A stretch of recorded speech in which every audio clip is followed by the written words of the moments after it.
Hey guys, welcome back to the channel. This is the story about Naruto. What if Naruto had Yin-Yang release? Part 6. Hope you'll enjoy this video. So before we start, please do support for more awesome content and also hit the subscribe button and share this video with your friends. And also support the creator of this fanfic. I have created many playlists, check it out in the channel. So let's start the video. Here is Sarutobi sat at his desk reviewing the evidence Naruto had given him.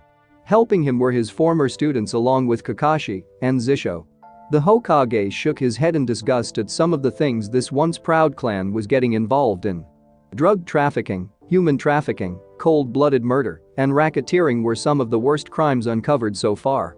Right now, he was examining pictures of a secret ledger that clearly showed accountants Uchiha Sora and Uchiha Kano stealing from the Shinobi Orphans Fund. It was a trust the second Hokage created to support children whose parents had died in the line of duty. Apparently, a tenth of the charitable donations were being given out to children that were dead. There had been a fever that swept through the land of fire a year ago that claimed the lives of several. Naruto had done the leg work and cross-referenced names on the ledger with death certificates. Jiraiya's eyes burned with fire as he stared down at the pictures in his hand.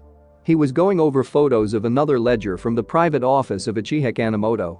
Cross-referencing the ledger pictures with papers from the one shipment that Naruto thwarted, it was clear by code word and phrasing that two other shipments of people were not saved. To make matters worse, Jiraiya had checked Shinobi orphan payments and realized several children that had been reported missing were still getting checks. "Just give me the word Sarutobi, and they all die slowly," the Toad Sage said. Though his voice was calm, his face clearly showed his rage. "Calm down, Jiraiya, we can't act hastily," the Hokage said. To appease the Sannin, he handed him all the evidence and said, "Gather the 3rd and 4th divisions of Anbu. They are to head out immediately and attempt to rescue our people. The Uchiha clan will be paying for the long-term mission." When questions get asked, this was discovered by accident when an anomaly was noticed by a village accountant. "It was brought to my attention because the accountant who discovered it is an Anbu's wife." After being told of the suspicious activity by his wife, the Anbu brought it to the commander's attention, who then told me. "I coordinated the investigation, and we discovered Uchiha Sora and Uchiha Kano were embezzling from the Shinobi Orphans Fund." Kanemoto was brought in for questioning because he is the main accountant for the Uchiha, which gives him access to view the Uchiha clan's accounts along with personal Uchiha clan member accounts, so there would have been no way he couldn't have known about the embezzlement. While searching Uchiha Kano and Sora's shared office and Kanemoto's private office, the secret ledgers turned up from which we discovered that Kanemoto was behind a human trafficking ring. We can work out the finer details later, but under no circumstances can the Uchiha clan know of Naruto's involvement. "What of this Sarutobi?" Tsunade asked while passing over pictures that showed several Uchiha officers taking bribes. Several were even taken in police headquarters. There were video and audio recordings that gave a clear sum of the total for each officer in question. A few pictures even showed the officers brutalizing civilians. Judging by Kanemoto's ledger and some of the audio recordings, these officers were collecting money owed to their gangster clients. Sarutobi studied the pictures closely and noticed the angles and placements of several shoots. Sighing wearily, he explained. "One problem our Anbu have had in gathering evidence and information regarding the Uchiha is the fact the clan guards several key areas religiously. They feel comfortable in these areas because they know Anbu hasn't infiltrated them. We have been trying to bug police headquarters for a while now and have had no success." Naruto's tactic of using his wormhole jutsu to create small openings to record from and take pictures is genius.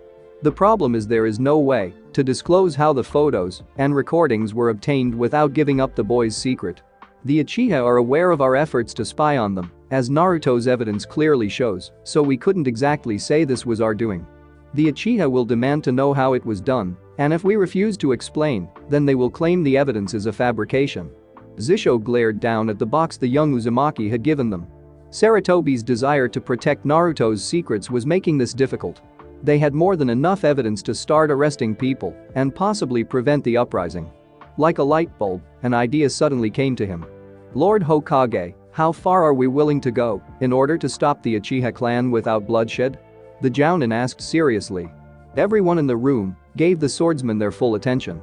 "Naruto has provided enough information for us to fabricate true factual lies. Basically, when we arrest Kanemoto, Sora, and Kano we can say they gave the ledgers up to save themselves. We can also say they named the names of several Uchiha officers involved in illegal activity. Kakashi gave the burned-scarred man a searching look. What's to stop them from telling the Uchiha they made no deals? Looking at each shinobi in the room, Zisho realized they had already guessed the answer. Damn it, we're ninjas, not samurai. We sometimes strike from the shadows before the enemy even knows we're there. We fight to win, and, more times than not, we sacrifice our honor to do so. We don't make those choices lightly, but we'll follow through, because the village needs us to. For the sake of Hidden Leaf and the Land of Fire we need to start acting like ninja. It's time to stop being nice and complete the damn mission. Tsunade's face was unreadable as she clarified. You want to suicide them. You want to kill 3 people that have no way to defend themselves just so we can make up lies about false evidence. Fabrications we will create from real evidence because we can't explain where the real evidence came from. Jiraiya looked down at the pictures of the corrupt officers and the secret ledgers. It allows us to keep Naruto's secret and to act on the evidence we have.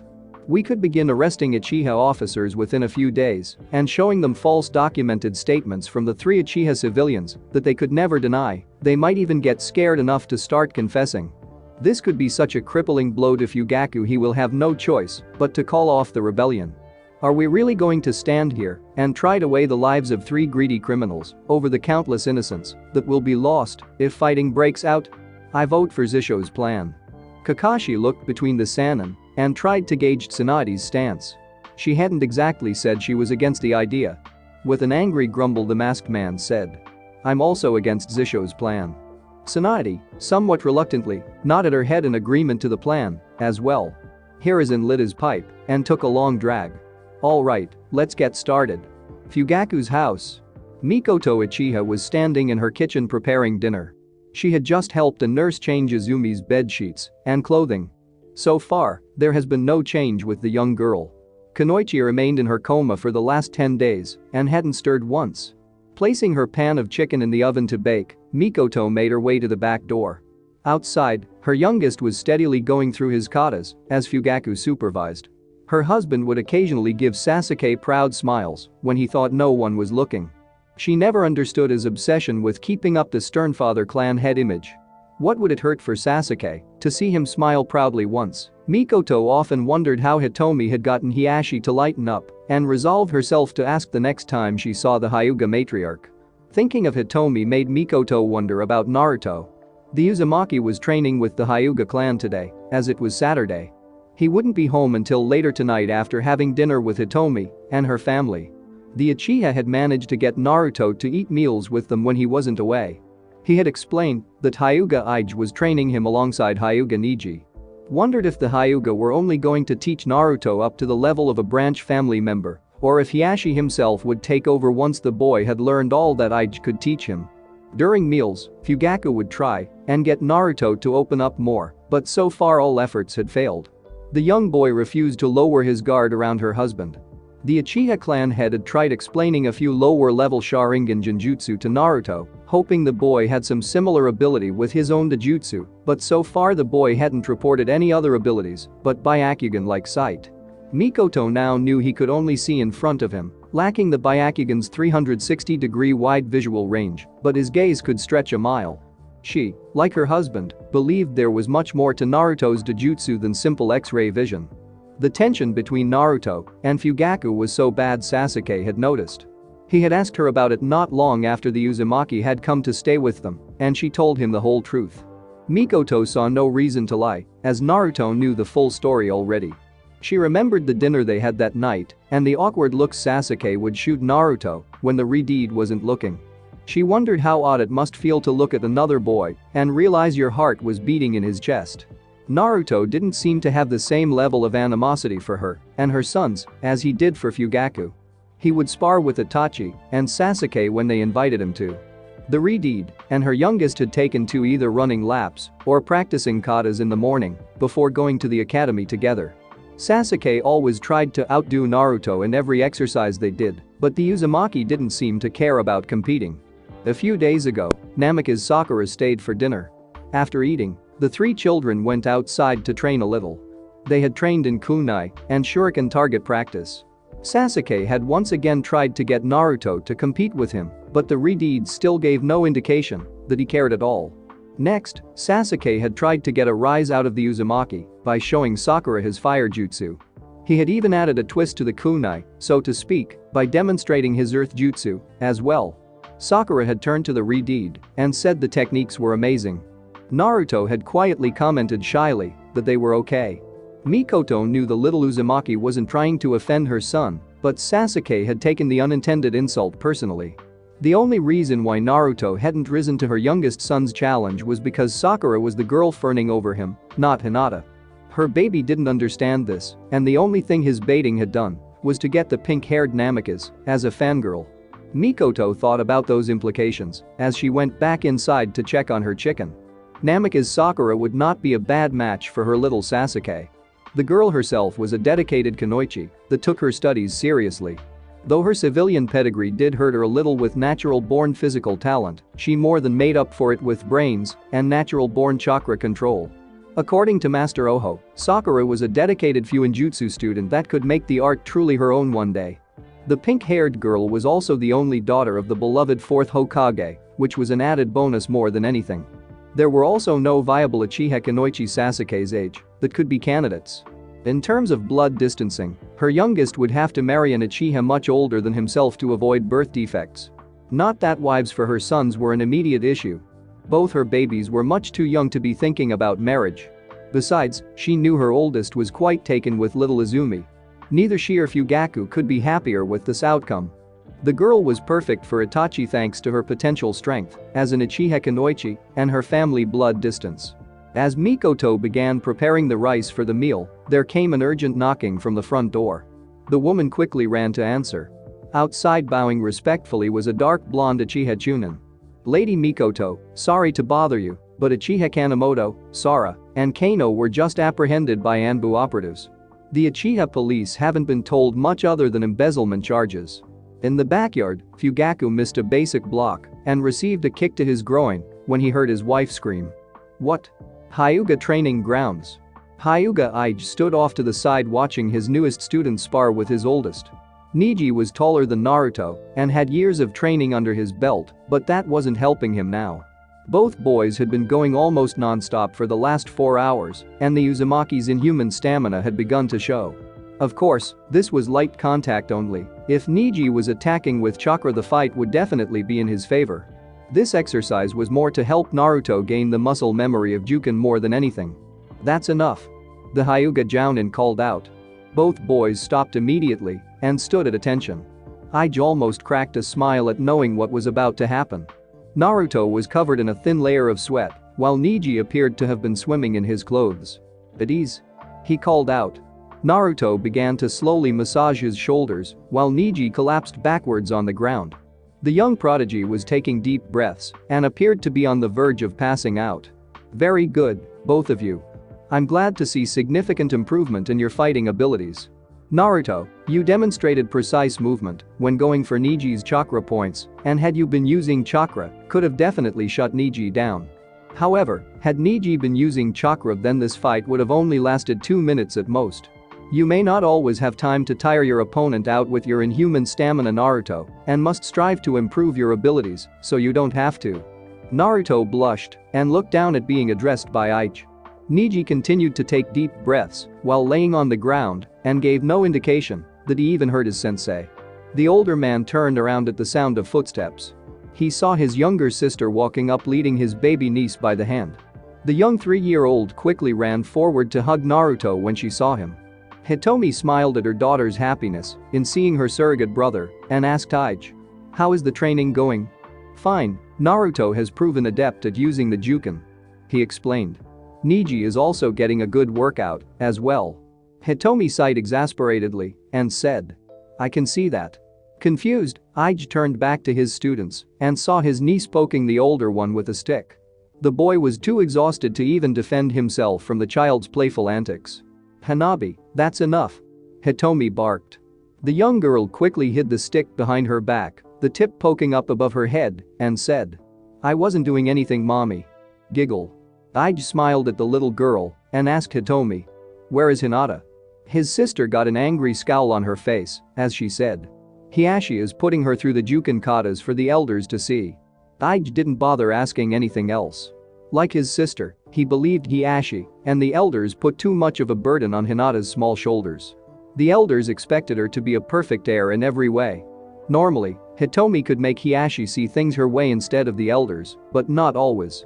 Hiashi agreed with his wife regarding their daughters' childhoods, but sometimes when the elders demand tradition and training, Ige's brother-in-law agreed with them, if only so his daughters would grow to be strong kunoichi. Most of the time Hiashi was a kind and loving father, but that only hurt Hinata more when her performance disappointed him. Hitomi walked up to Ige's students and said, "Boys, go and get washed up for dinner. It will be ready soon." She picked up Hanabi and walked away. Ige followed behind her, watching sadly as his baby sister held his youngest niece. Soon Hanabi would begin her own instruction in the Jukin. Hitomi couldn't hold the elders off for much longer. Hyuga dining room. Niji Hyuga sat across from his aunt and uncle eating his dinner. His cousin Hinata had made a red dumpling soup. All around the table, the main branch family and elders were digging in with refined gusto. He and his instructor Ige were the only branch family members allowed at the table since they were direct blood relatives. Hinata was sitting next to her father, while Hanabi was sitting next to Lady Hitomi. His sparring partner was sitting next to his oldest cousin. The guy was trying to eat in a dignified manner equal to the Hyuga around him, but he lacked the years of experience to do so. Every now and again Hinata would have to correct some small incorrect behavior. He was accustomed to putting his elbows on the table. Ige was eating next to Niji and was trying to not show how uncomfortable he was. Ever since his sister had her caged bird seal removed to marry Hiashi, he had been forced to have dinner on occasion with the head family. Being made to eat with a bunch of people you feared, as a child, was not pleasant. Every side branch child grew up with the same real fear of pissing off an elder or head family member and having their seals activated. Looking across at Naruto, Niji was reminded that it was the caged bird seal that allowed the circumstances for which the boy came to have his new eyes in the first place. Talking with Ige, the prodigy had learned that 3 or 4 generations back an Uzumaki Fuinjutsu craftsman created the seal for the Hyuga. The seal was never meant to be used to control anyone. It was just a tool to protect the Byakugan from being stolen. When this craftsman found out that his protection seal had been twisted into a tool of forced control, he went to his family for help. The Uzumaki clan demanded restitutions on behalf of their clansmen for the Hyuga breaking the good faith clause of the contract. It had clearly stated the seal would be used as intended. The Hyuga was not a clan to back down from anyone. They told the Uzumaki that if they wanted a fight, the Hyuga would accommodate them. The Fuinjutsu clan reminded the main family that it was an Uzumaki craftsman who created the seal, therefore they understood how the seal was perverted and could activate it themselves. That meant if a fight broke out, the Uzumaki could outright kill 90% of the Hyuga clan easily. This put the main family in a tight squeeze. To fight the Uzumaki meant the clan's death, to remove or fix the caged bird seal meant their death. No doubt without means to control them, the side branch would kill their former masters. They were able to wiggle out of their squeeze in the end though. The main family had leverage on the Uzumaki craftsman. The man was madly in love with a young woman of the Hyuga branch family. They told him that, if he forgot about the good faith clause of their contract they would allow him to marry the girl, or else she would meet an untimely end. To save the woman he loved, the craftsman agreed to the main family's terms and retracted his claim of grievance so the Uzumaki clan could no longer take aggressive action. On the day the craftsman and several other Uzumaki came to collect the girl, they found the Hyuga had fully applied the original seal and activated it. The young woman was completely blind and barren, as this was what the original seal was designed to do. If a Hyuga died, the seal activated, but if they were captured alive he or she could activate their own seal to ensure the enemy could in no way or form steal the Byakugan. Though angry, there had been no clause in the new arrangement that stated the main family couldn't do this, and the Uzumaki craftsman took his new wife and left. It wasn't until several years had passed, the Hyuga learned the craftsman had unbound the seal, and he and his wife already had 2 children. They had been angry, but learned to throw, talk, and spies. The children of the Hyuga woman never manifested the Byakugan, though her own eyes worked just fine. After Naruto developed his Byakugan like Jutsu, the elders had demanded Lord Hiashisu for custody. His uncle had explained that Naruto was the Uzumaki heir, and therefore they couldn't make him a member of the branch family, even if they could adopt him. There was also the fact Hitomi had argued blood ties the first time she attempted to gain custody of Kushina's son, but the petition was denied. Now that the boy was in the care of his blood sister, the argument had less ground than before. Neji, for his part, didn't really know how he felt about the whole thing. Had the Uzumaki clan pushed the issue, there might not be a main and side branch. He understood the Fuinjutsu craftsman was only trying to save the woman he loved, but it didn't change the fact he only saved one person when he could have saved everyone. He wasn't so petty he would blame Naruto for his ancestor's choice, but some side branch Hyuga did. Already Ige had to shut several up before full-blown arguments could be heard. The Hyuga Jounin didn't want word of possible insurrection getting back to the elders. Off to the side, Neji heard his grandfather speak. "So Uzumaki-san, how has your training with Hyuga Ige been going?" Naruto, who had been in the middle of taking a bite, dropped his chopsticks in his bowl. He was surprised any of the elders would speak to him. Most of the time they ignored him. "It's going okay, sir."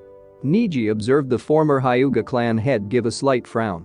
The Hyuga prodigy knew his grandfather, just like every other elder, and main branch Hyuga hated Hinata's stutter.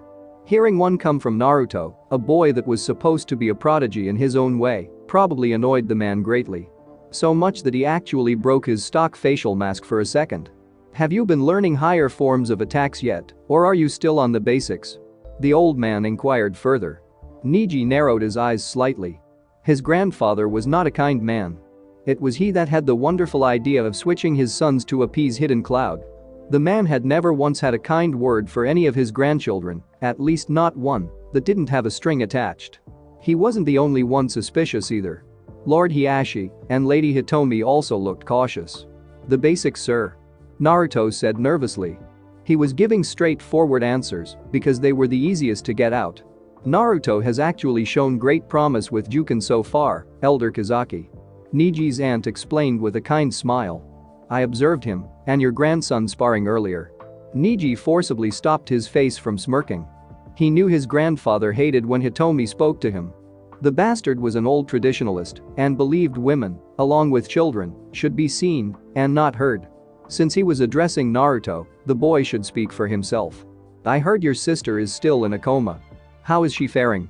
the old man inquired. Neji saw a small amount of anger flash in his uncle's eyes, and he understood why. Izumi was all that stood between the Hyuga elders and Naruto. Some of the more cynical branch Hyuga had even speculated that the elders might take illegal action to remove the girl. Neji had asked his sensei his thoughts on the matter. He remembered Ige actually rolled his eyes at the question. The man then stated, "They're old fools set in their ways. They do things most would deem deplorable, but they are not evil. If Izumi died and they got control of Naruto, they wouldn't cry for the Uchiha. That does not mean they plan on helping the girl to leave this world." Neji's thoughts returned to the present when the Redeed spoke. "She is doing okay. Her chakra flow is normal. If she can't wake up on her own son, Lady Tsunade is going to force her to." "That's good to hear," Hiashi stated. To change the subject, the Hyuga clan head questioned, "Father, how is your bonsai tree coming?" The conversation quickly devolved into a talk about gardening. The Hyuga garden sported some of the finest bonsai trees in all the Land of Fire. Some were rumored to have been planted by the Sage of Six Paths himself, but there was no true proof of that. Several were gifts from the first Hokage though. The first time Naruto had visited the garden, they responded to his presence and grew a few inches. Lady Hitomi said they were probably responding to his Uzumaki chakra. The Redeed hadn't been back since he didn't want to accidentally hurt the little trees. Suddenly, Naruto stood up and activated his Dojutsu. He quickly looked to his left rather intently. Hiashi followed suit and activated his Byakugan, but gave no indication that he saw anything to worry about. It vaguely registered in Neji's young mind that Naruto was looking in the Uchiha district's direction, but there was no way he could see that far. When the Hyuga were given this area to create their clan compound, it was because the village deemed this a suitable place, so the Byakugan couldn't be used to spy on neighbors. No one was insinuating anything, but this is a shinobi village, and spying and stealing were some of the things ninja were known for. The placement was only for everyone else's peace of mind. Hiashi right now has the strongest Byakugan on record and he would have to be standing close to the Hyuga compound gates to see the Uchiha compound walls. "Naruto-kun, is there something wrong?" Hitomi asked in a calming voice. Someone triggered an alarm seal I placed with Izumi. The redeed started coldly.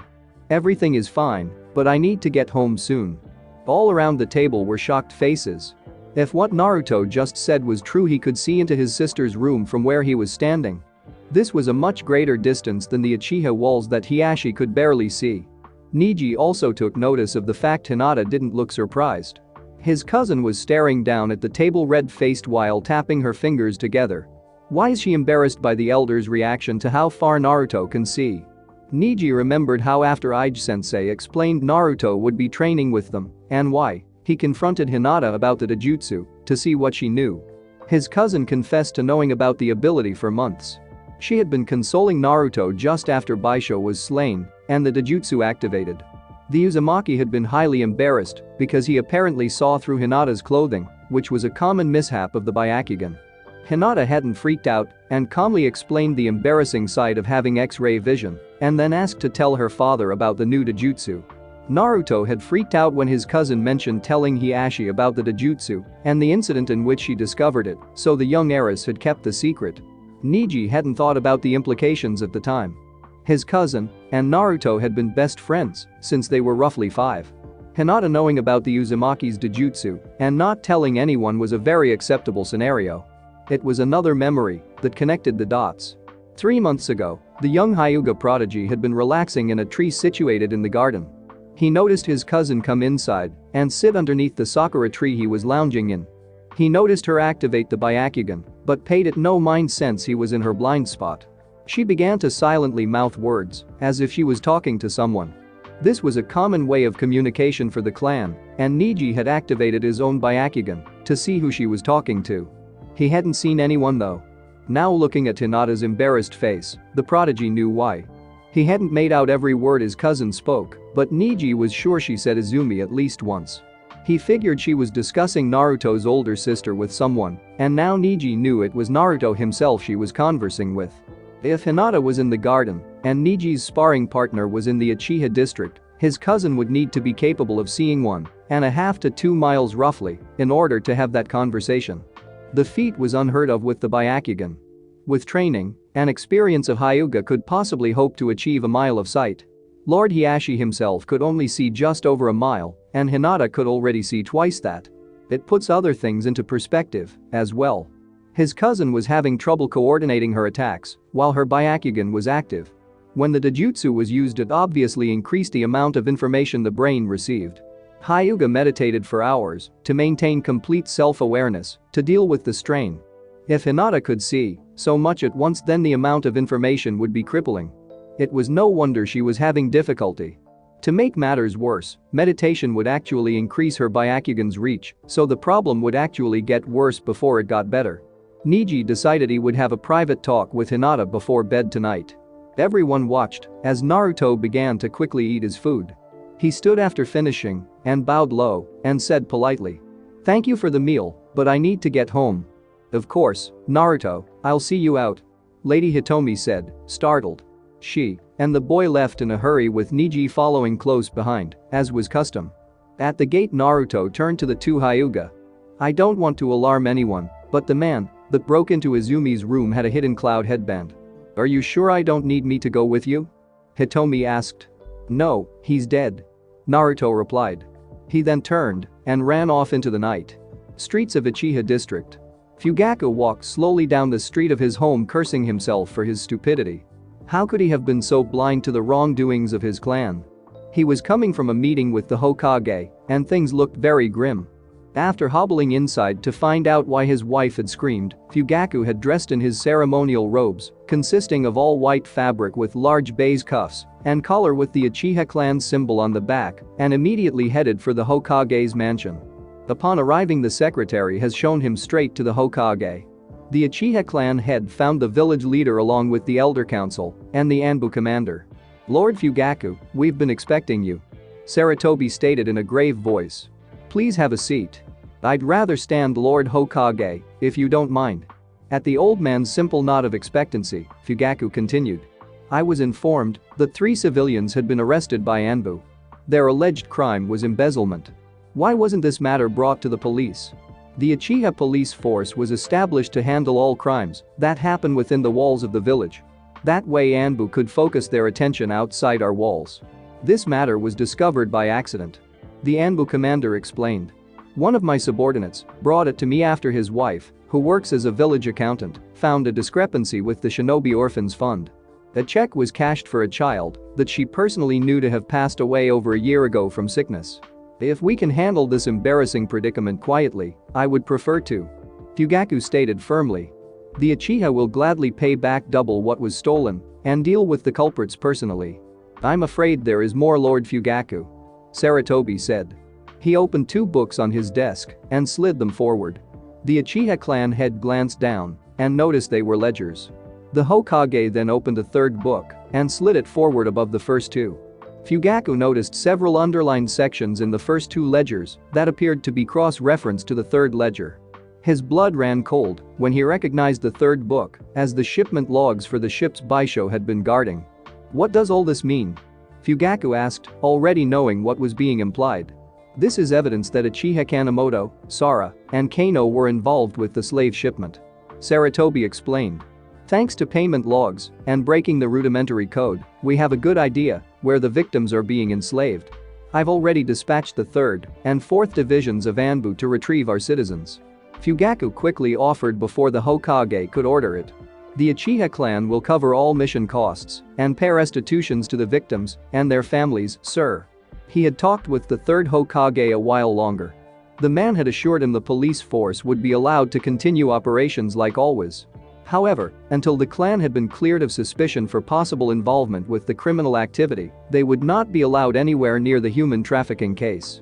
As Fugaku's mind returned to the streets he was walking, he wondered just how many more Uchiha would be arrested for crimes committed under his watch. As the clan leader, it fell to him to ensure the integrity of his people. The fact such a horrible crime had been committed right under his nose truly angered him. Fugaku had wanted to see the Uchiha in question, but the Hokage refused because it would be going against investigation protocol. It was a good thing Sarutobi had denied his request, as the Uchiha clan head would have murdered them in anger.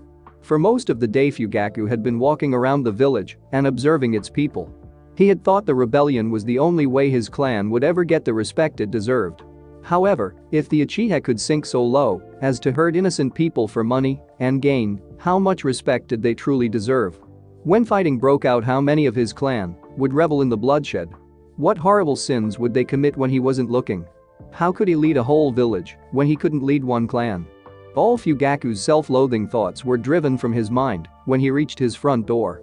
Standing on guard were 2 chunin, one was the dark-haired blonde from earlier and the other bald with a narrow face. Both had a katana strapped at their sides, as if expecting an attack. What's happened? Fugaku questioned urgently. The blonde answered. My lord, earlier today an unknown shinobi attempted to kidnap Uchiha Izumi. The girl was not harmed, and the man is dead. We are simply being cautious in case there are more enemies about. Fugaku relaxed a little at hearing everyone was fine. Who killed the intruder? The blonde took a moment to answer. We aren't sure, sir. Lady Mikoto could explain it better. The man's body is still in Izumi's room because we're waiting for an investigation team. We've also sent for Uchiha Oho. Master Oho? Fugaku thought to himself. If Mikoto sent for him, then Fuinjutsu would be involved. Thanking the chunin, Fugaku hurried inside. He found his wife sitting at the kitchen table. Looking at her lovely face showed him something he hadn't seen in a while. Mikoto was terrified. She was blankly staring at the opposite wall, nursing a cup of cold tea between her hands. Next to her sat Sasuke. The look on Fugaku's youngest was troubling. The clan head knew his son had seen dead bodies before, but the look on his face spoke of something much more horrific. Fugaku had seen that look in the faces of those who served with him during the war, usually after a brutal encounter with enemy forces. Seeing a dead body was one thing, but seeing a mutilated dead body was a different experience. Fugaku quickly ran to Mikoto. Honey, what happened? Are you and Sasuke okay? Mikoto seemed to come out of her state and regain some composure. Yes, we're fine. I was putting dinner away when I heard Sasuke scream. He had gone to check on Izumi, so I quickly ran to see what happened. That's when I found the dead body. I don't know what technique was used, but there's not much left. Fugaku looked to his youngest, but the boy was still out of it. The man didn't even think Sasuke or registered anyone else had come in. He stood to go check Izumi's room himself, but Mikoto grabbed his wrist. "Don't," she said once more, looking scared. "We aren't sure what happened to him, but I know it was Naruto. It's some kind of Fuinjutsu trap, and you might set it off. That's why we're waiting for Master Oho." Fugaku gently removed his wife's hand from his wrist. "I'm not some helpless genin dear. I think I can overcome one child." The clan head left his wife and youngest son sitting at the table to check the scene for himself. Inside Izumi's room, Fugaku found the girl still sleeping comfortably on the bed pushed up by the far wall, an IV drip still supplying her with nutrients and fluids. In the middle of the floor was what remained of the intruder. The Uchiha showed no signs of lost composure even as his stomach churned. It had been a long time since he saw a body in such a state. Every ounce of the man's skin and muscle had been melted from his bones, which were bleached white. A puddle of pure white goop surrounded the remains, with the liquefied flesh and organs mixed in. The gory sight wasn't the worst thing though, the smell was more nauseating. It was sickeningly sweet, like melted candy, intestines, and burnt flesh all mixed together. "Oh my." Fugaku heard from behind him. He turned to see Oho standing in the doorway. The old man was wearing a robe and pajamas. "Master Oho, what the hell did this do?" Fugaku asked, getting straight to the point. The older Uchiha came and covering his nose. He studied the skeleton closely before saying, "I'm sure you have seen this kind of damage before, Lord Fugaku. It was obviously an acid-based attack." "I can see that," Fugaku said, trying to sound calm. "However, I highly doubt Uzumaki Naruto would leave a basic tripwire seal and a bucket of acid in his sister's room. This was a control of some kind." No longer being able to handle the smell, Oho walked to the foot of Izumi's bed and opened the window. He then turned and moved back to the body and began hand signs. He placed his hands on the ground above the head and a line of kanji circles the corpse. A thin glass-like barrier appeared in a dome over the remains and the smell began to dissipate. The old man noticed Fugaku was more tense than usual. "You can relax, Fugaku. If Naruto-kun was going to attack us, it would have done so by now." Oho explained to the man, "I agree with you about being controlled, maybe even sentient." "You mean like a clone or intelligent construct?" Fugaku asked as he glanced around the room. Even with his Sharingan activated, he couldn't see the telltale signs of Fuinjutsu. Oho noticed the clan head's actions. Naruto-kun knows enough about both the Sharingan and Fuinjutsu to hide his activation seal from our sight. More than likely the seal is only visible when it molds chakra for attack. "Why would the boy feel the need to hide this from us?" Fugaku asked, still trying to see the hidden seal with Sharingan. Oho gave a bitter laugh. "Do you really want me to answer that? Surely you must realize that Naruto doesn't trust the Uchiha clan, and when it comes to protecting the ones he loves, all bets are off." The old Fuinjutsu master reached down under Izumi's bed and removed a piece of metal. He walked over and handed it to Fugaku. The clan head noticed it was a hidden cloud headband. Whatever Naruto used must have made sure it survived for identification purposes, proof that it had been sentient.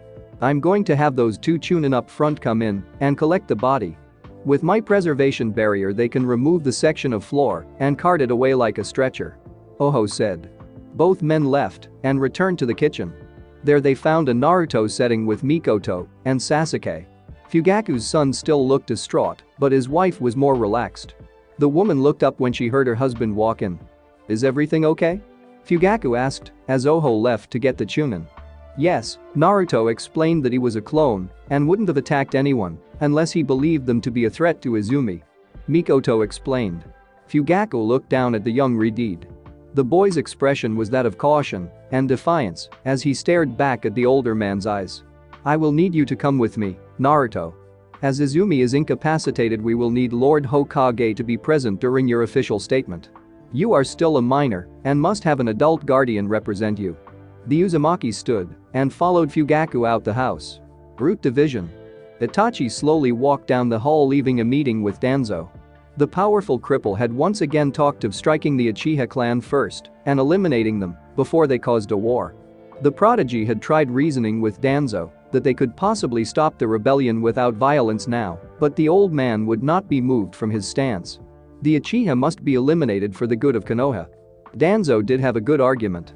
He had reasoned that with Fugaku's loss of control, even if he called the rebellion off, the Uchiha may just replace him. Controlling the clan head, or guilting him into stopping his foolish endeavor, was no longer a guarantee for peace. The Warhawk had at least given Itachi a bone. He could spare Sasuke and Izumi. That was one of the prodigy's biggest fears, two of the people he loved most dying because of the fighting. If the clan were raided by Leaf Shinobi, or if the Uchiha attacked Konoha, they could be caught in the crossfire. Sasuke had no idea about the uprising because Itachi had made sure of that. Unfortunately, there were two kids younger than his little brother that did. Izumi has proven her loyalty to Konoha, but they haven't. Danzo wanted them eliminated with their parents, so the seeds of rebellion died forever. Genjutsu was also not an option because it could be broken with enough time and effort. The young Uchiha Anbu didn't know exactly what he was going to do yet. He wished he could speak with Izumi, but she was still unconscious. There really wasn't anyone he could confide in except Naruto. He was the only person that understood what it was like being in the middle of this conflict, but the Jinchuriki was too young, emotional, and inexperienced. Itachi believed that for now he was on his own. One good thing had happened today at least. He had managed to successfully plant Naruto's wormhole jutsu marker. Inside the tea room, Danzo was trying hard to not show fatigue. The Genjutsu was tiring, but it had to be done. Looking up to the ceiling, where he knew his subordinate was hiding, he stated, "Contact the snake, it's time to initiate phase 2 of our plan." Fugaku sat at his office desk at police headquarters feeling frustrated. After taking Naruto to the Hokage's office for his statement, the clan head had gone to check on the Uchiha police force's progress. So far there wasn't much to go on, and Fugaku was getting annoyed. It was almost morning, and the medical examiner had just now finished up finalizing his report on the skeleton. They had reconstructed the face from tissue markers on the skull, but no one in the bingo book from Cloud or anywhere else matched. Judging by damage to the skeleton, healed broken bones, as well normal wear, and tear on joints, this man had been a shinobi since a young age. He was 5 feet 10 inches and seemed to be in good condition. Other than that, Naruto's acid hadn't left much more to go on. The metal plate was confirmed to be an authentic regulation Cloud Shinobi headband, but that only proved it came from the land of lightning, not that a Cloud Shinobi was wearing it. Fugaku picked up the report on Izumi's room. The investigation team had examined every inch and determined that the acid had done no damage to the room other than the floor the enemy was standing on. That fact was troubling to Fugaku. If the man had flailed around, he should have thrown some of the acid off. Also, the fact neither his wife or youngest son had heard anything suggested they somehow muffled the man's voice. The nature of an acid clone, or any destructive elemental clone, was to take the hit so as to unleash their deadly payload on the target, a quick dispersal attack. This one's behavior, muffling the attacker and saving the headband, suggested that it was still active as it melted the enemy to death. If this was the case, it was the most dangerous elemental clone of any kind that Fugaku had ever heard of. An elemental attack clone that slowly broke apart after taking a hit just so it could keep using rational thought while attacking was a new concept. Like a fire clone that turned into a fireball and chased after the target upon receiving a hit instead of just burning out. Fugaku next picked up the final report, his own. Talking with Naruto and Lord Hokage had been stressful. The young boy admitted to placing a special defense tag in his sister's room, but refused to say where exactly it was. Fugaku had tried to press harder, but the Hokage ended the line of questioning. Next, the clan head had tried to get more information about the acid clone, but once again the Hokage said it was needed to end the inquiry. Finally, Fugaku tried to question the Redeed about his security seal, mainly how it detected an infiltration expert when no other seal had, and the answer he got was surprising. Naruto's seal didn't feel for active chakra like other security seals did. Basically, most ninja couldn't suppress their presence enough to not be detected, so chakra was always giving them away. However, if one was capable of full suppression, they could walk right up behind an enemy and slit their throats, or in the case of the intruder, sneak over the Uchiha compound walls without setting off alarms. All the enemy had to do was avoid the motion seals and security guards to make it to Izumi's room. Naruto had actually invented a seal that felt negative emotions. When anyone, be they shinobi or civilian, came into range, the tag would read them and react accordingly. The Uzumaki stressed that it wasn't foolproof. If you entered Izumi's room in a bad mood, the tag still activated regardless of why your feelings are hostile. If Sasuke entered Izumi's room feeling angry towards his brother for a petty reason, the tag read this as a threat. It would then channel the activation of the tag that created the clone. The clone formed and assessed the situation with the analytical mind of Naruto himself. That was why the Uzumaki left a clone, as the protection. He wanted them to think before attacking a potential threat to avoid harming an innocent person. Judging by Saratobi's inquisitive look, this had also been news for him, as well. It was probably why the Hokage had allowed the line of questioning. Regardless, it didn't matter either way, the case was at a dead end, and there was no way to fully confirm the enemy's identity or village of origin. If they had more knowledge of Naruto's acid, then it might be possible to reconstruct the corpse to perfect condition, but Fugaku doubted the village elders would release that information anytime soon. Training field. Itachi quickly slapped a peppermint kunai away as he jumped left to avoid a large mass of chocolate cocoa that cratered the ground he had been standing on. He and Naruto had been doing a full contract spar for the last 30 minutes. So far, the Uzumaki was only using his sweet release combined with magnetic release, but the Uchiha Anbu knew he was capable of so much more. A few times the boy had suckered the prodigy in and tried to deliver a Juken strike. Itachi dodged each one thankfully. Naruto had accidentally struck the ground once and left visible cracks with chakra alone, so the Uchiha prodigy knew getting hit by the Redeed's Juken would definitely hurt. In the shade of an oak tree, Jiraiya stood watching the two boys. He was analyzing Naruto's attacks and comparing them to second-hand accounts of Baisho's abilities. He knew his newest student had fought and killed the crooked Uchiha, but so far the Sannin wasn't sure how. Either the Uzumaki was holding a lot of his power back or something more was going on. It could possibly be a mental block. Jiraiya pondered to himself. Naruto wasn't the first shy ninja the Sannin had met throughout his life. Some shy ninja were unpredictable even at the best of times. They developed a mental block that prevented them from showing their full power during spars and friendly fights. Usually it took an extreme situation for them to bring out their full potential. Seeing his older brother stand by and allow innocent people to suffer had definitely been an extreme situation. The boy had also admitted to channeling the fox's power during the battle as well, but that was definitely something he couldn't do here in a Konoha training field. The old Sannin watched Itachi slip past the chocolate defense and deliver a powerful blow to the side of the Redeed's face, only for the clone to dissolve into marshmallow and try to grab the Uchiha. The older boy managed to use substitution just in time to avoid the white sticky mass of sugar. The cocoa cloud retreated into the woods and the real Naruto walked out. Clever trick, but I'm pretty sure Itachi caught the switch when I did. Jiraiya analyzed. Naruto had hidden behind his cocoa cloud and escaped into the woods by a wormhole. He had left the clone behind and continued to manipulate the cloud around the construct. However, when he teleported, his control on the magnetic release broke for a second and the strength of the cloud wavered. Also, afterwards the defense's reaction time in protecting the clone wasn't as good. He supposed if the enemy wasn't fully aware of Naruto's abilities, the plan would have worked better, as they could have simply chalked up the weaker defense as a sign of fatigue. This would have left them more open to the marshmallow clone trap. Looking down at the mess on the ground, the Sannin thought about how dangerous that trap really was. Prior to beginning the spar, both Jiraiya and Itachi had asked Naruto to explain his more dangerous and destructive abilities. They hadn't wanted to destroy the surrounding forest with highly volatile techniques. They also didn't want to get hurt. The Jinchuriki had explained how, after fighting Baisho, he had stepped up his training. The little guy had already mastered all 5 elemental changes and could now utilize 4 higher changes through his sweet release: magnetic, explosion, boil, and gale.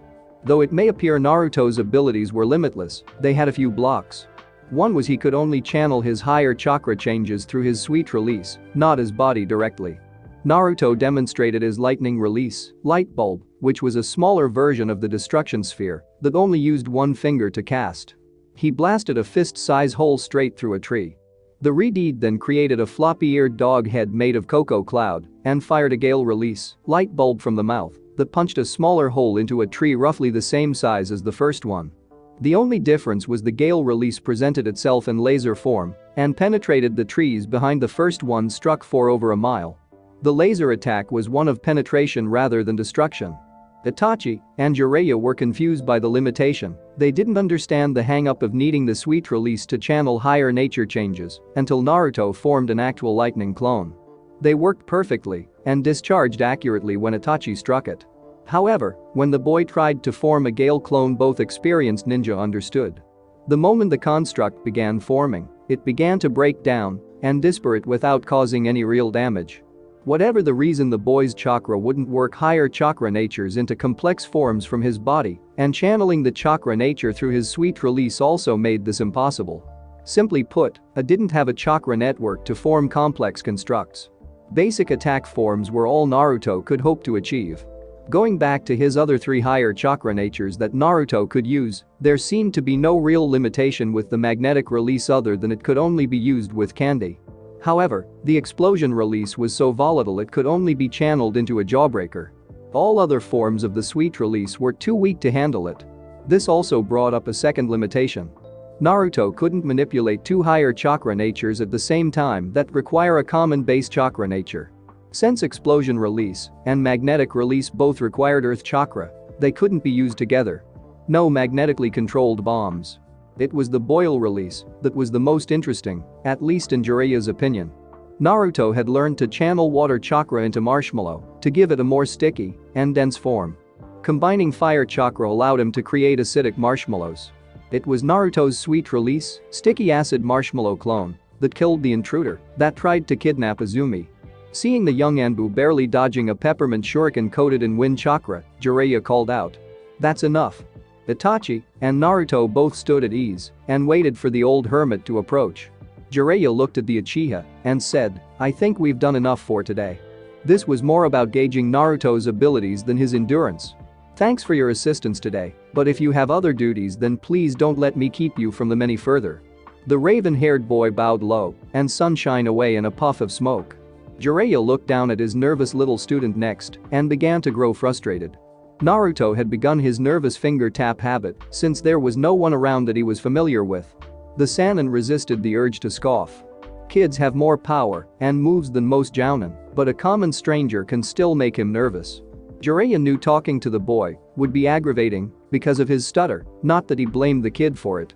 With the way the village treated him, since he was small, the fact he became shy instead of monstrous was a miracle. He really hoped the little guy warmed up to him quickly. Suddenly an idea came to him thanks to his past knowledge of Kushina. "Naruto, why don't we go get ramen and talk about your current knowledge of Fuinjutsu?" At the name of his favorite food, the little Uzumaki became much more excited. Root division. Danzo limped down a dark hallway heading to a special audience chamber. To his right walked one of his subordinates that had lost both his forearms in a paper bomb attack. The loss of his hands left him only a few duties he was still useful for. They were on their way to complete one such task. Opening a sealed door, both men entered a room decorated with kanji. Danzo looked to his disabled companion and commanded, "Stand in the middle." The man gave no response as he did as ordered. Danzo walked forward and placed a tag on his head. Both men stood waiting for a few minutes before the writing along the room's walls glowed white.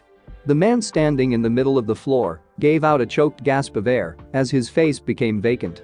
Soon his eyes took on a yellow color and resembled a snake. "You wanted an audience with me, Danzo." Orochimaru started using the man's body as a means of communication. Seeing his subordinate's body begin to sweat and grow pale reminded Danzo just how taxing and costly this conversation was, and he didn't want to pay double. So he got straight to the point. "Itachi is ready to carry out his mission. You need to send Madara to meet him again." Orochimaru gave out a small chuckle. "Yes, that was a clever plan on your part. I convinced Madara that Itachi was possibly someone we could use later, and he launched a fake assassination attempt on the daimyo to engage the young ninja.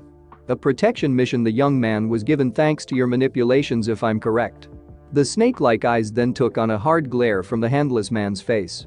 "You, however, have yet to pay me for that request, and now you ask another." Danzo mentally cursed. He knew this conversation was coming. "In order to obtain the Byakugan for you, I had Hyuga Hitomi poisoned after giving birth to her youngest daughter. She would have died and been buried according to Hyuga tradition, her Byakugan intact. The nature of the Dojutsu would give us several days to retrieve it before decomposition made it unusable. However, she survived the assassination attempt." The surrogate of Orochimaru had a thoughtful look on his face as he said, "The only poison you could have used that wouldn't hurt the Byakugan or be easily discovered until it was too late to help the woman would have been chakra metal. Did my former teammate save Lady Hyuga?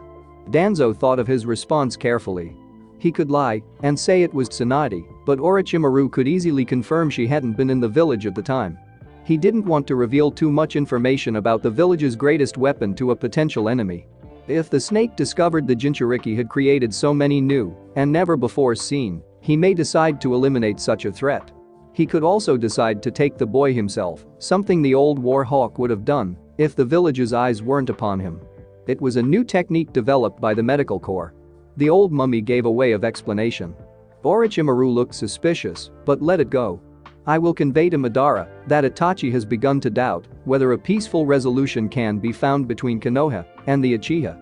If what we hope for happens, Madara then should meet with Itachi and plan the clan massacre. I know from talks with Madara that he has strong resentment for both Konoha and his former family. He believes they both betrayed him. However, Orochimaru said, his eyes growing cold again. Itachi's Sharingan and body are my main focus, but I still have minor plans for the Byakugan. You will still make good on your payment. Danzo thought it over and decided it was a small matter. The only Hyuga that is obtainable is rather young. Will this be a problem for you and your plans? The snake shrugged his shoulders. No, how soon can you deliver the package? Tonight would be preferable. Can you have an operative at drop point B? Danzo asked. He and the snake had established points of contact years ago around the Land of Fire. Even after all this time the areas had remained undiscovered. So soon, Danzo? That's highly unusual, Orochimaru curiously observed. Usually an operation of this level requires months of planning. You must have something else in the works that simply needs some slight adjustments to still be a Hyuga. No matter. The Sannin continued. Your business is your own. I will have a man ready tonight. We'll use the same tool for identification, as always. With that the conversation ended, as Orochimaru's consciousness left the handless man. The stand-in for the Sannin fell lifelessly to the ground dead. Danzo didn't bother paying him any mind as he left the room. The shinobi had served his purpose. Making his way back down the hallway, Danzo came upon two of his root shinobi. One was dressed in the standard all-black attire and white mask, the other was wearing simple gray clothes and missing a leg. The head of Root turned to the one-legged man and said, I have finished my conversation. There is no need for you at this time. Return to your quarters.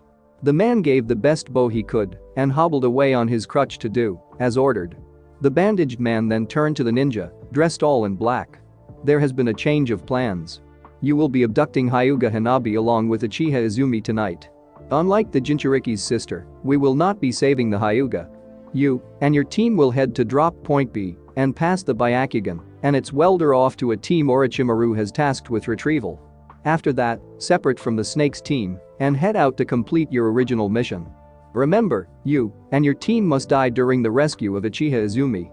Danzo then handed the man 2 seal tags. We cannot afford any more mistakes such as last night's debacle. I originally invented these to disable Namikaze Minato's Flying Thunder God Jutsu. The base principles of the fourth's technique still apply to the Jinchurikis, so they disable his technique as well. Your earth techniques should allow you to bypass the other security measures Jinchuriki has placed on his sister's room.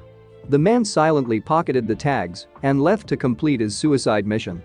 This was what he had trained for all his life, dying so his village could ultimately prosper. Uchiha District. Naruto stared in shock and rage at his sister's empty room. He had been eating ramen with Jiraiya and discussing Fuinjutsu when he felt something was wrong. The tracking and marker tags he had left on Izumi stopped working. He and the Sannin had hurried back to the Uchiha compound as fast as they could by using Naruto's wormhole jutsu to appear just outside the walls. When they made it to Izumi's room, they discovered someone had used an earth jutsu to steal her away. The emotion-sensing seal hadn't responded because no one actually came into the room. Instead they used their earth to take everything that had been inside. The bed, the hospital equipment, Izumi, everything was gone. The floor was just smooth bare earth. Lord Jiraiya. An Anbu suddenly appeared beside the Sannin. The lizard-themed masked ninja paused when he saw the state of the room. What is it, lizard? Jiraiya said, growing tired of waiting for the man's response. Sorry sir, Hyuga Hanabi was kidnapped moments ago. The Anbu stated urgently. The perpetrator appears to be an earth user since the same technique used here was also used there. Lord Hokage wants you to personally head up the search team. Jiraiya looked back at Naruto and saw him standing with his eyes closed trembling. He already knew somehow the enemy had deactivated the Uzumaki's tags. They would have to move quickly and efficiently to save both girls, and the boy would be a liability. "Stay here, Naruto, I'll get them both back." The Sannin and Anbu left quickly, never seeing the blood that slowly trickled down the young boy's angry face. His eyes bleed as his subconscious mind concentrates all his power on finding his loved ones. All across the land of fire, every crow chakra tamed by Naruto suddenly had their milky white eyes turn pitch black with a lavender ring. One command rang out from the shared mind link with their master, carried by his subconscious intent. "Find them now." Namake's residence. Blossom Namake's watched trembling as Haddock Kakashi headed out the door. The young man had been helping Sakura with some homework when an Anbu appeared suddenly beside him. After the white hair man put his kunai away, the Anbu informed him Izumi Uchiha and Hanabi Hyuga had both been kidnapped by an unknown ninja. The Hokage wanted Kakashi to meet up with Jiraiya and a team of trackers to retrieve the missing girls. "Mommy, big brother Kakashi will get Izumi and Hanabi back, right?" Sakura asked in a scared voice. Blossom looked down at her little girl lost in thought. Her eyes began to tear up as she wondered. What if it had been her? What could I possibly have done to stop some monster from taking away my baby? This wasn't the first time such a horrible thought had passed through the pink-haired woman's head. She remembered back years ago when her father, Gima Haruno, happily explained the arrangement the village had made with him regarding the debt owed. When Blossom learned she would be the wife of the blonde heartthrob Minato Namikaze, she was so excited. What young girl wouldn't have been thrilled to marry the handsome hero that had almost single-handedly defeated Hidden Stone? Hair like the sun and eyes so blue you could drown in them. That's what all the village women said when describing Minato Namikaze. It wasn't until their first date, strictly to get more acquainted with one another, that the horrors of the situation became known to her. It had been a simple picnic lunch out in an open field of sakura trees the Haruno family owned. They were not in bloom at the time, but still lovely to look at. The date wasn't going very well at all, as she and Minato had nothing in common to talk about. Blossom was from a civilian clan, and Minato was from a shinobi clan. Neither had any similar interests. As they drank the after-meal tea, Minato went from happy to serious. Blossom hadn't even registered her betrothed move when suddenly she was looking at the dead bodies of 4 unknown ninja who had just failed an assassination attempt. This had been the first time the young woman had seen anyone die. It was also the first time she saw those big blue eyes of the Leaf Village hero turn from fun-loving and full of life to ice so cold they could freeze hell. 3 weeks later she and Minato had been married in that same field, the sakura trees in full bloom. The lovely pink blossoms had looked far too red in the young bride's eyes that day. It was that very night when Blossom made another realization.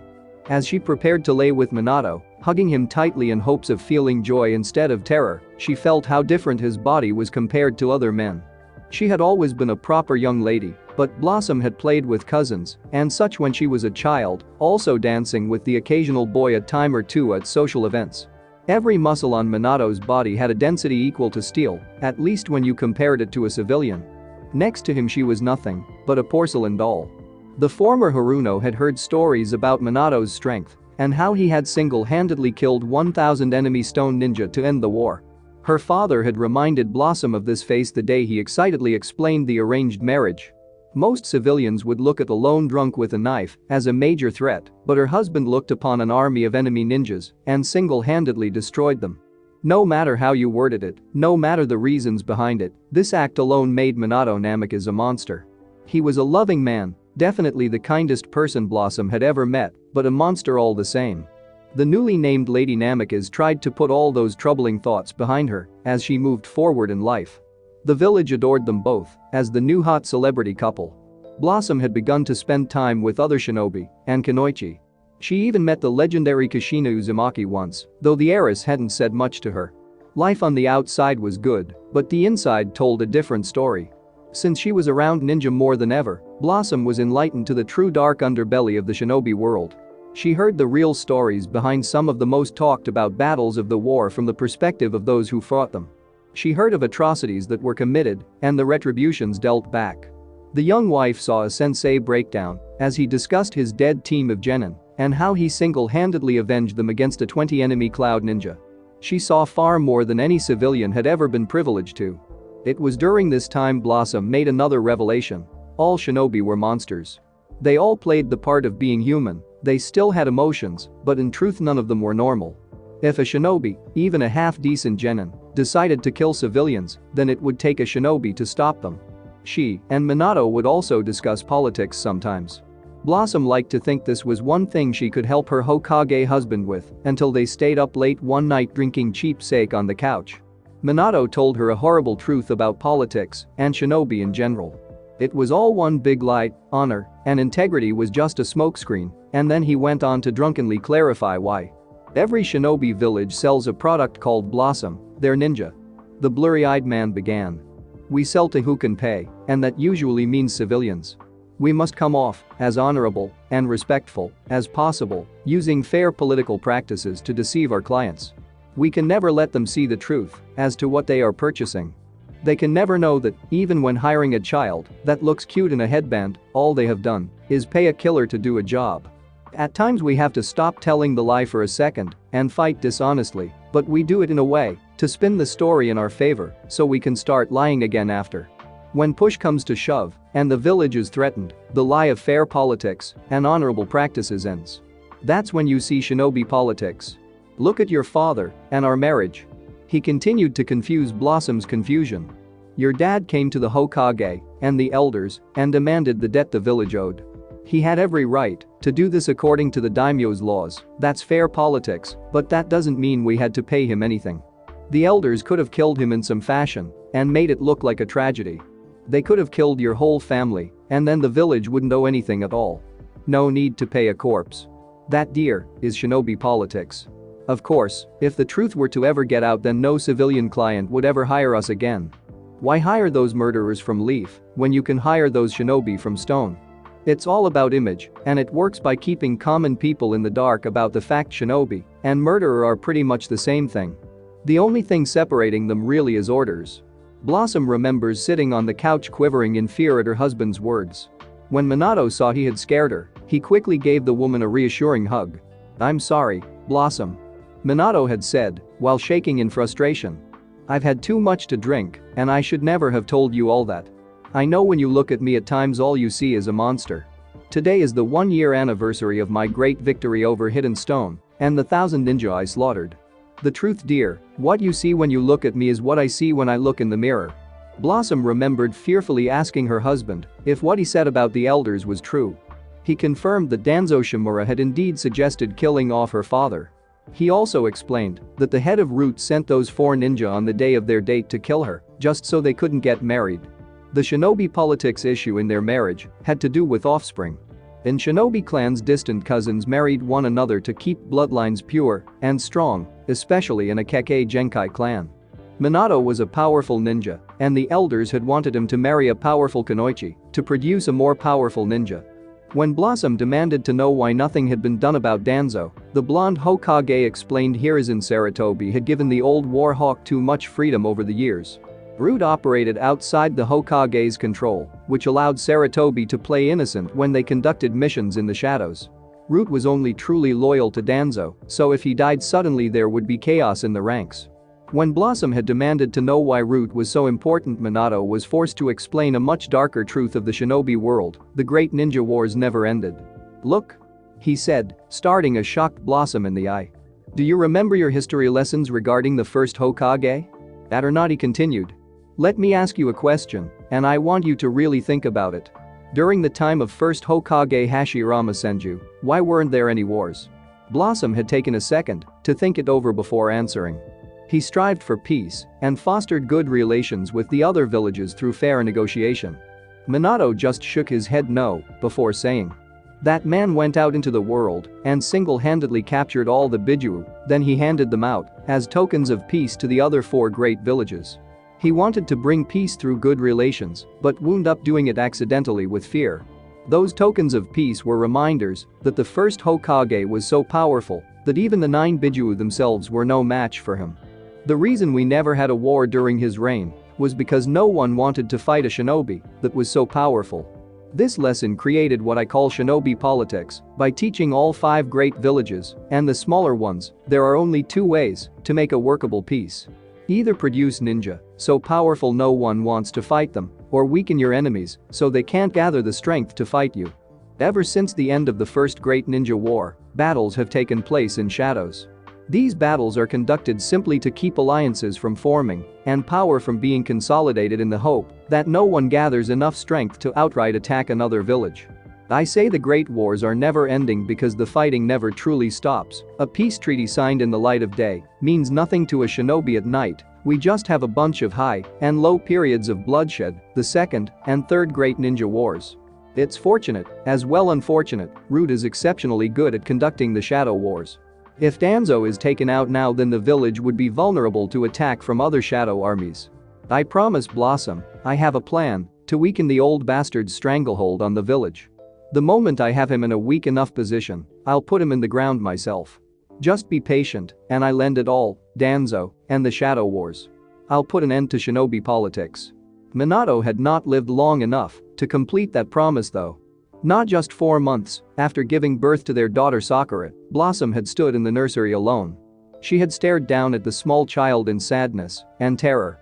She had genuinely loved her husband, even if his heart belonged to another, but now she had to face the shinobi world alone. If the elders believed the legacy of the fourth Hokage would be better off with a shinobi mother, what was to stop them from killing her to get what they wanted? She was alone in a village of monsters without her own loving monster to scare them away. Several years had passed since that day. Lady Namikaze had raised her daughter the best way she knew how. The woman had never revealed her understanding of the shinobi world to anyone. She didn't think civilians would believe her stories, and shinobi might decide to shut her up forever about the forbidden knowledge. The only person she had ever revealed anything to was Uchiha Oho. Blossom confided in the old man the day she begged him to train Sakura in Fuinjutsu. Lady Namikaze understood the only way her daughter could survive in a world of monsters was to be the strongest monster, just like Minato had been. However, today one of her worst fears had come to pass. A thief had come for the legacies of Hidden Leaf, and Blossom was ashamed to admit she was grateful Sakura was passed over and others were taken instead. As she knelt down to hug her scared baby, the pink-haired woman couldn't help but think that tonight monsters would hunt monsters to save their own. Minato's shinobi politics would be argued in the only courtroom ninja truly recognized, the field of battle. And blood would once more pool in shadows, where the light could never reach. Thanks for watching my video, leave a like if you enjoyed my video, and also do consider subscribing to my channel for more awesome content. If you want the next part of this story, let me know in the comment box. See you next time, till then sayonara.